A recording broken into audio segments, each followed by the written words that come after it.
Moving abroad isn't for everyone, but your social media algorithms can have you thinking that it is. Like, everybody keeps saying, leave the US, move abroad, you'll be happier, you'll be healthier, there's fresh air, the food is not trying to unalive you, it's a better, easier quality of life. And while that can be true for some, there's a side of the story that people don't talk about as much, and this is that side. Sometimes you leave the US and realize that despite its flaws, America isn't something to take for granted. Sometimes the country that you think you want to live in, or even another city or another state, just doesn't live up to your expectations, and that is okay. And I share this so that if you're anything like me and you're planning a big move abroad or to a city, you'll know exactly what to consider. And if you're aware of what's happening in real estate right now, you'd know that the market is at a standstill. No one is buying houses, and a huge reason for that is due to our upcoming election. And some folks want to wait to see if they're gonna dip and leave the US or not. For so many people, Paris is a dream, and I thought that I'd be living my best life, but things turned out very differently. But what happens when your dream doesn't match reality? We take leaps and risks when we feel stuck and when we need a fresh start, or we just refuse to settle for less, because I was so sure that there was no good enough reason to bring me back to America. Paris was supposed to be the start of something new, but what I didn't realize was that this move would teach me some of the hardest, most important lessons about life and decision making and what I truly value. I couldn't wait to finally announce that I left Paris and why, and what I learned about life, the reality of moving abroad, and myself in my growth journey. So here's today's breakdown on the screen, and check the timestamp chapters for each section. All right, let's get into chapter 1. So if you've seen my previous video, then you already know why I was so ready to make this big move. I mentioned that I come from a family of travel, so if you didn't watch that, just know that this is my perspective of someone that is well aware of what life outside of America is, but there was still so much that I had to come to terms with and realize. So you could watch that here, because we're about to get into the part that I didn't reveal the last time, what really happened after I got there and what made me shockingly board a flight right back to America. America. Many of us have this romanticized version of Paris or any big move abroad, and some people go and they love it. I mean, Paris is marketed as, the ultimate dream city, to some people. A lot of people look at France and they're just especially that's how I looked at it with everything that's happening around the world. If you know, you know. But it's the capital of fashion, there's the architecture and that whole Parisian lifestyle. So no, America doesn't have the sidewalk cafes where it's not, alongside of these Parisian streets or European streets, or it's not walkable, it's made for cars, but it doesn't mean that Europe is just automatically the place for you. There's a huge difference between living somewhere and vacationing somewhere. But that's something that a lot of people overlook, and because I did the day I arrived, I realized that the day-to-day wasn't what I had imagined, having vacation there only. And I want to be so clear that this is based on my experience and my preferences. Some of my dislikes come from a very privileged perspective, but you know what?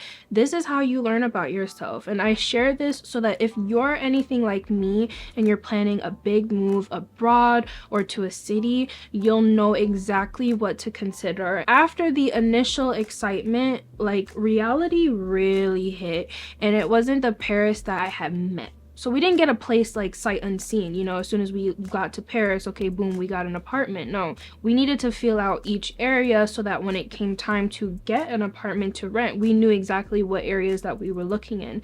Paris has 20 arrondissements or districts, and they're all completely different types of vibes. So we were constantly moving due to problems with our Airbnbs, and mind you, we have 4 luggages altogether and 2 carry-ons, and this is during the 2024 Paris Olympics. And despite spending disgusting amount of hours scrolling through every available Airbnb just to ensure that we were booking the best of the best, it was still a mess. So prices are high, there's a bunch of tourists everywhere, and places were smaller than expected. It was hot, there was no AC, there's the language barrier, it was just a lot. A lot of people have told me that, you know, when they went too, it was also hard, but they kept pushing through because they wanted it to work. Let me know in the comments, like, if you've ever moved to Paris, if you're still in Paris, or like how that experience was for you, is going for you, because I'd love to know. So Paris is what I consider, and a lot of people too, I'm sure, like the New York of Europe, you know. And I went on a rant in the last video, so go watch that, but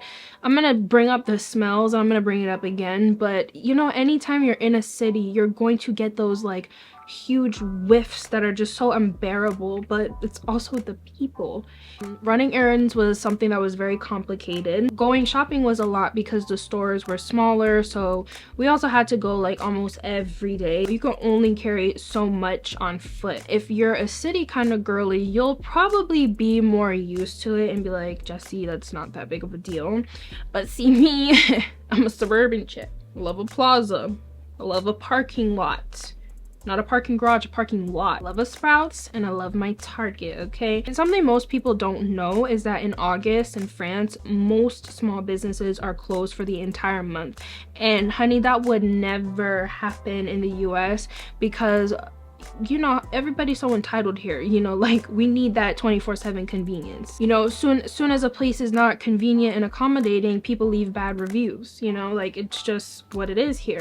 And then places would be closed at the most random times on the most random days in comparison to, you know, the Monday to Friday, Saturday to Sunday norm in the US, you know. And this became very frustrating for me because when I needed to like go run and do something, like I couldn't access it due to their norms.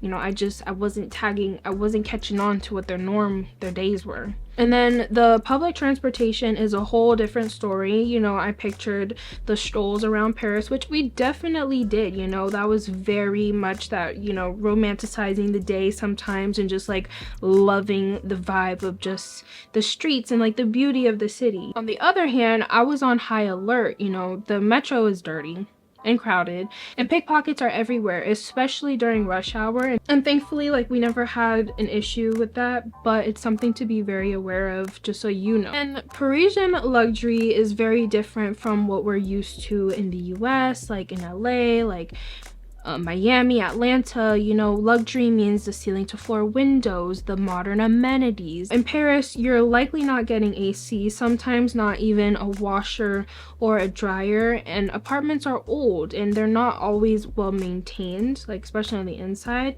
And so living in Paris wasn't affordable by my standard of comfort.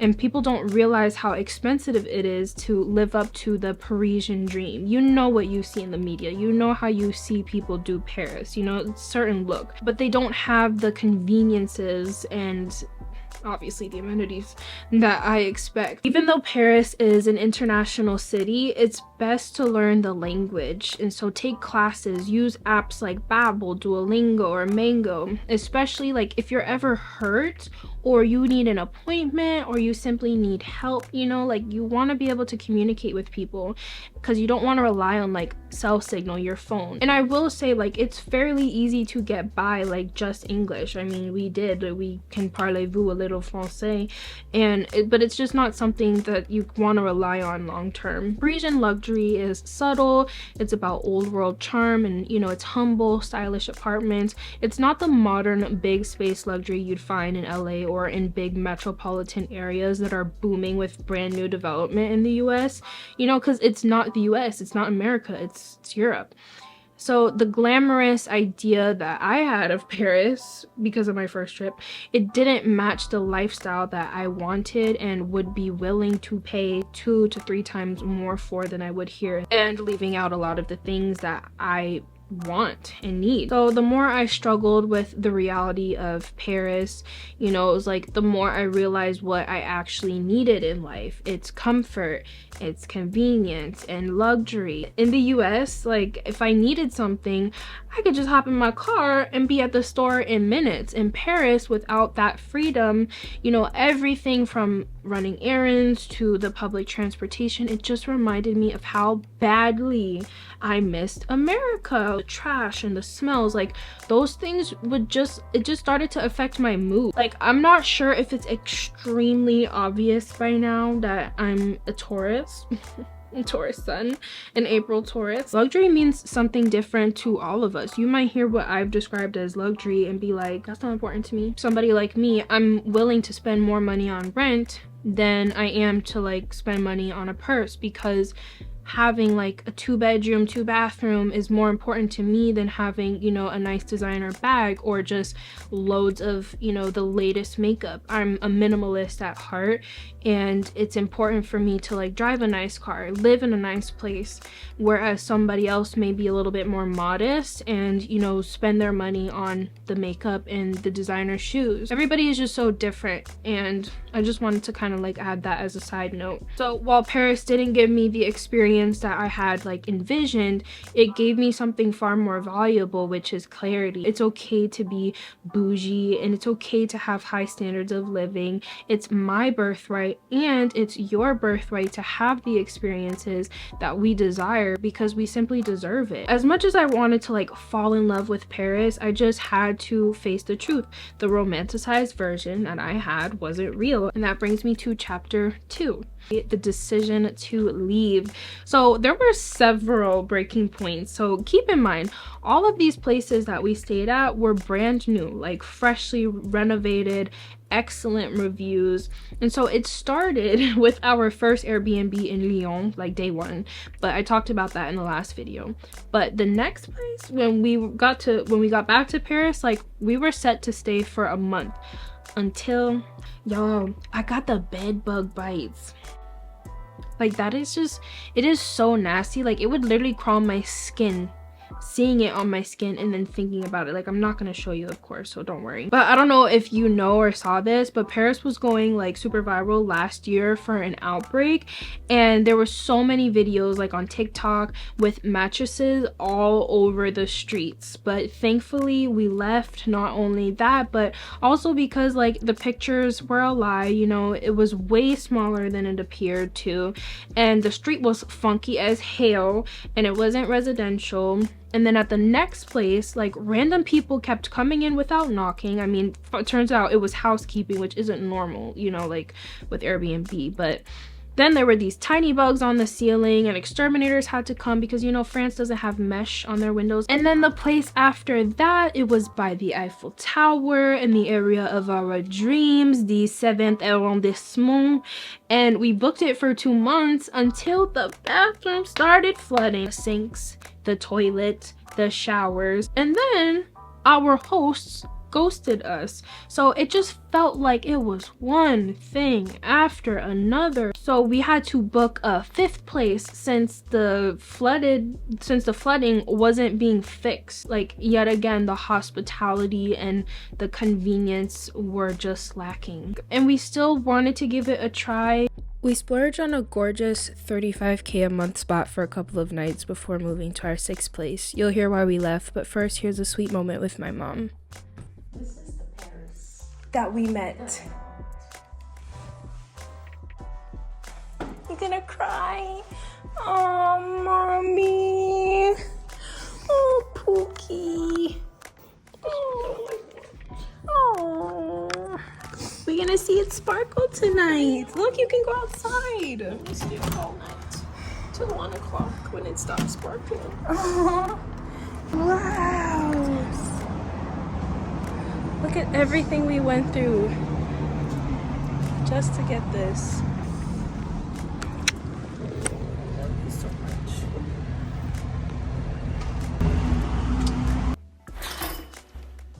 So we were driving to the next place, and it was just like, it went from nice to not so nice, and we're just like, oh god. And so we got inside and we took one look and walked right out.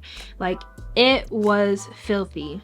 Pictures again were a lie, bro. I don't know. I don't know. So that was our 13th reason, and that was our last straw. So we left and we went to the closest train station so that we can just regroup. And after that, we're like, let's just go to the airport. And that's when I realized, like, this isn't what I signed up for. It just felt like it kept pushing me away, like leave. Like, I'm like, it can't be this hard. Like, why is it this hard? I couldn't help but think, like, when I moved to LA from Florida all by myself, like across the country, like, it just felt so right. It was so easy and it was exactly like what I wanted. And so I definitely started to question myself. I was like, am I expecting too much? Am I being too picky? You know, like, leaving Paris, it just felt like abandoning this new life that I had been imagining and my mom had been imagining and planning for so long. But like, the truth was, Paris wasn't aligning with my life. I had moved there thinking that it would open doors for my modeling career, but I couldn't even give it the time to like see where that could go because I was just so over it, you know. It was hard to really enjoy our time thoroughly there, but we made the best of it. Like, for my mom, her experience of course was similar, but her love for Paris, it never faded. So now, after all of this, it became about deciding where to go next to see like if I'd be happier. I thought about maybe Amsterdam, you know, maybe London. You know, we were already in Europe, so why not? I'm familiar with those places. My sister's in Portugal, but maybe there, or Spain. I learned Portuguese. I'm not fluent obviously, and I'm really good at Spanish, but again, not fluent. But after everything that I learned about life in Europe, it's a no for me, dog. I don't think it was really good. Definitely a no for me, dog. it was a no for me, dog. I kept wondering, you know, like on the way to the airport, like, was I just giving up? You know, was I not pushing hard enough? By then, my mom was like, no, we're making the right decision. But it wasn't just like the places. It wasn't just the Airbnb situations. It was the city itself. Like, if you're from New York or if you love the city, like, you might, like, Paris is gonna feel familiar. But for a suburban chick like me that loves being a suburban chick, it was a whole different story. You know, looking back, I see that, you know, leaving Paris was a bigger lesson. And that brings us to chapter 3. God works in such divine sequential order. And looking back, going to Paris, the process of getting there and leaving Paris was divinely done, served me an even bigger lesson, and for me to be like where I am right now. But I had high hopes that I would fall in love with the city and the new lifestyle that comes with living in, you know, Europe. It was about stepping out of my comfort zone. Leaving wasn't a failure. Like, at least I can live my life and never wonder, well, what if, like, you know, what if this isn't what I wanted, and there is no need for me to force this to work. Like, there's just no need. You know, Paris is still a beautiful city, and it's some place that I will definitely vacation again. Like, I don't regret my time there, and I'm so incredibly grateful that I got to do this with my mom. Next time, I'll definitely be more mindful of when I move, taking the time to really and truly experience a place from the perspective of living there, not just visiting, before making a big decision. And I won't get rid of everything again, but I don't regret that either, because I feel like God is preparing me for another major move, which is really exciting to know that, like, things are just a little bit up in the air. So right now I'm just spending time at home. I haven't spent much time here in Florida in a very long time. Right now I'm focusing on reconnecting with myself and the foundations that I created that I've lost touch with, and also recreating this next level version of me. You know, I'm ready for my glow up. I need a glow up. You know, I've been working out like twice a day and reading and journaling and, you know, just getting really clear on my purpose and, you know, serving an audience like you guys, because I want to help with women like you, connect with women like you about, you know, the life that it is that we want. For the first time in so many years, like, I've seen my Instagram page increase in following by so many people following me after I posted this video, and I'm like, holy crap, I've got all these new faces following me every single day. Like, I gotta drop this video, you know? But it was a form of holding me accountable. Like, you know, hey, you put that out there, don't give up, like, keep going. You know, this could be something so amazing, because what I wrote in my caption, like, I meant that with my chest. I think that's why a lot of people started following me, because they're like, this sounds amazing, and it did. Side note, like I've mentioned that I'm a model a few times, and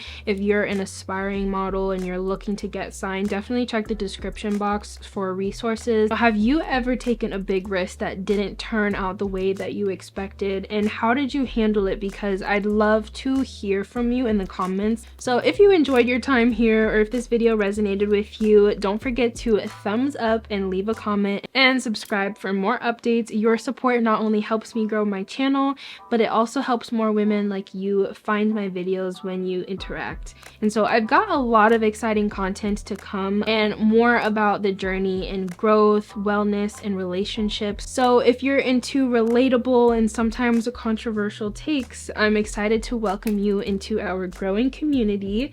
So make sure to like and subscribe and stay tuned. Love you, bestie. Bye.